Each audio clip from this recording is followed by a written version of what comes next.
मराठी सुलभ भारती इयत्ता 8वी धडा 8वा गिर्यारोहणाचा अनुभव. रमेश महाले 1944 प्रसिद्ध लेखक. मुलांसाठी बालकथा व विज्ञान विषय यावर आधारित त्यांची 109 पुस्तके प्रकाशित आहेत. जळगाव व नाशिक आकाशवाणीवरील विविध व्याख्यानात सहभाग. त्यांच्या पक्ष्यांची दुनिया या पुस्तकास मराठी विज्ञान परिषदेचा तसेच साहित्य परिषदेचा पुरस्कारही मिळाला आहे. सन 2008 साली विज्ञान, 2011 साली अंतराळातील स्टेशन व 2013-14 साली चला अंतराळात या पुस्तकास राज्य शासनाचा उत्कृष्ट वाङ्मय निर्मिती पुरस्कार मिळाला आहे. गंगोत्री येथे गिर्यारोहणासाठी गेलेले विद्यार्थी तेथे उद्भवलेल्या ढगफुटीच्या आणि भूस्खलनाच्या आपत्तीत यात्रेकरूंना मदत करून माणुसकीचे दर्शन कसे घडवतात याचा वस्तुपाठ या पाठात पाहायला मिळतो. प्रस्तुत पाठ किशोर दिवाळी अंक 2014 मधून घेतला आहे. शाळेला सुट्टी लागणार होती.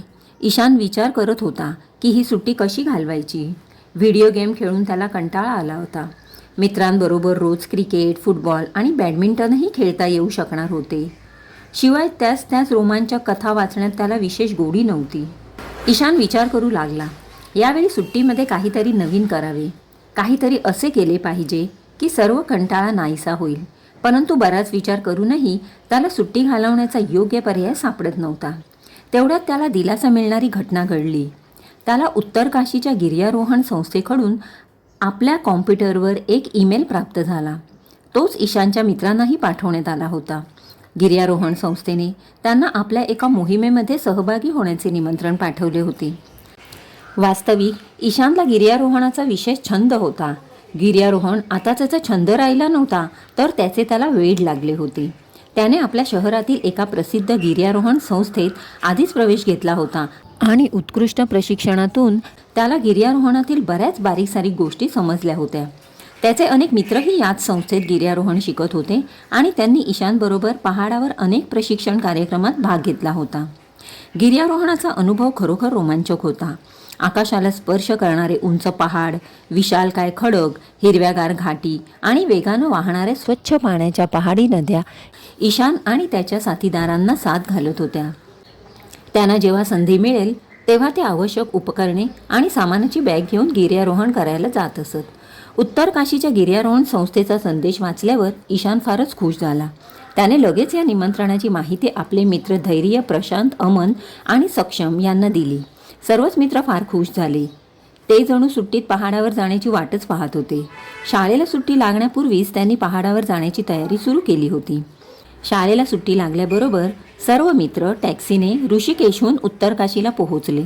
वाटेत उंच उंच पहाड पाहून ते फार रोमांचित झाले होते. गिर्यारोहण संस्थेच्या आपल्या साथीदारांना भेटल्यावर ईशान आणि त्याचे मित्र खूप उत्साहित झाले होते. सर्व मित्रांनी मिळून माउंटेनिअरिंगच्या सहाय्याने उत्तर काशीहून गंगोत्रीला जाण्याचा निश्चय केला. गिर्यारोहण सुरू झाले. उंच पहाडावर गिर्यारोहण करणे काही सोपे काम नव्हते. अनेक तासांच्या कठीण आणि थकावणाऱ्या चढाईनंतर शेवटी ते गंगोत्रीला पोहोचले. ईशान आणि त्याचे साथीदार गंगोत्रीला पोहोचल्यामुळे फार उत्साहित झाले होते आणि ते आपला सर्व थकवा विसरून गेले होते. परंतु गंगोत्रीला पोहोचल्यानंतर त्यांनी जे पाहिले ते काळजाला घर पाडणारे दृश्य होते. पहाडामधून आलेले ढग अकस्मात फुटले आणि गंगोत्रीवर भीषण हाहाकार माजला होता. पाण्याच्या धोकादायक प्रवाहामुळे मंदिर परिसरच नव्हे तर दुकाने, हॉटेल्स आणि धर्मशाळा उद्ध्वस्त करून टाकल्या होत्या. बरीच घरे आणि गेस्ट हाऊस नदीच्या वेगवान प्रवाहाबरोबर वाहून गेले होते.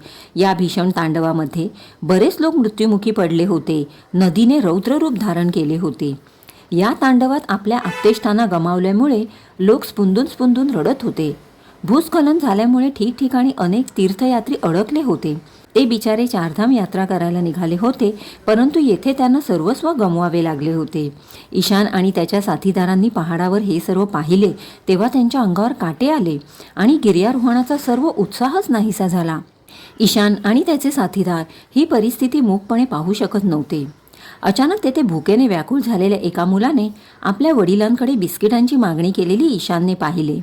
वडिलांनी जेव्हा दुकानदाराला बिस्किट पुड्याची किंमत विचारली तेव्हा तो म्हणाला, बिस्किटांचा एक पुडा 100 रुपयांना मिळेल आणि पाण्याची बाटली 200 रुपयांना मिळेल. दुसरा एक हॉटेल मालक जेवणाच्या थाळीची किंमत 2000 रुपये वसूल करत होता. दुकानदाराची ही मनमानी पाहून ईशान आणि त्याचे साथीदार हैराण झाले होते. ते विरोध करत दुकानदाराला म्हणाले, काका, ही तर सरळ लुटमार आहे. 5 रुपयात मिळणाऱ्या बिस्किट पुड्याची किंमत 100 रुपये आणि 15 रुपयांच्या पाण्याच्या बाटलीची किंमत 200 रुपये कशी काय असू शकते? मुलांनो, तुम्ही आपले काम करा. येथे पहाडावर वस्तू याच भावाने मिळतात. ज्याला गरज वाटेल तो खरेदी करेल, दुकानदार रागाने म्हणाला. ईशान आणि त्याचे साथीदार गप्प बसले. त्यांनी अडचणीत सापडलेल्या यात्रेकरूंना मदत केली.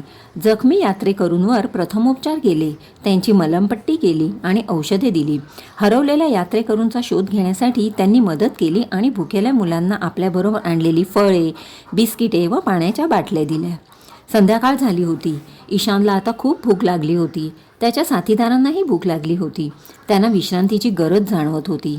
पहाडाच्या कडेला एक हॉटेलसारखे घर दिसल्यावर ते मोठ्या आशेने घरमालकाकडे गेले आणि म्हणाले, काका, आम्हाला खाण्यासाठी थोडे अन्न आणि रात्रभर मुक्काम करण्यासाठी एखादी खोली देऊ शकाल?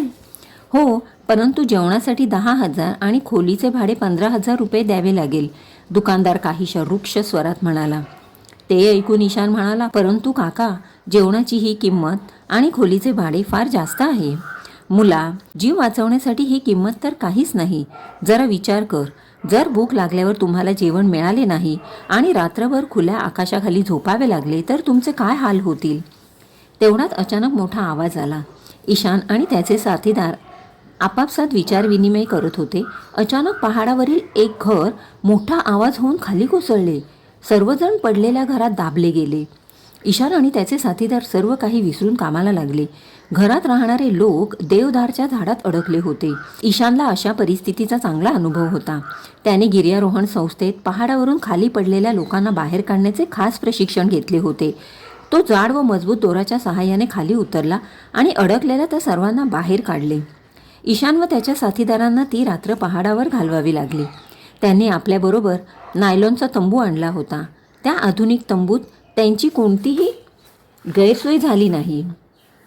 पहाडावर झालेल्या या दुर्घटनेची माहिती सेनेला मिळाली होती आणि हवाई दलाच्या हेलिकॉप्टरने बचाव अभियान सुरूही केले होते. सकाळ झाल्यावर ईशानने व त्याच्या मित्रांनी आसपासच्या जंगलातून लाकडे गोळा करून आणली व त्यांना आग लावली. त्यातून खूप धूर झाला. हा हवाई दलाच्या हेलिकॉप्टरसाठी एक संकेत होता. योगायोगाने एक हेलिकॉप्टर धूर पाहून खाली आले व पहाडाच्या वर घिरट्या घालू लागले. हवाई दलाच्या जवानांनी पहाडावर अडकलेल्या यात्रेकरूंना, ईशान व त्याच्या साथीदारांना पाहिले. ईशान व त्याच्या साथीदारांनी यात्रेकरूंना हेलिकॉप्टरपर्यंत पोहोचवायला हवाई दलाच्या जवानांना मदत केली. हवाई दलाच्या हेलिकॉप्टरने सर्वांना सुरक्षित ठिकाणी पोहोचवले होते. हवाई दलाच्या अधिकाऱ्यांना जेव्हा ईशान व त्याच्या साक्षीदारांचे बहादुरीचे कार्य समजले तेव्हा त्यांनी सर्वांची प्रशंसा केली.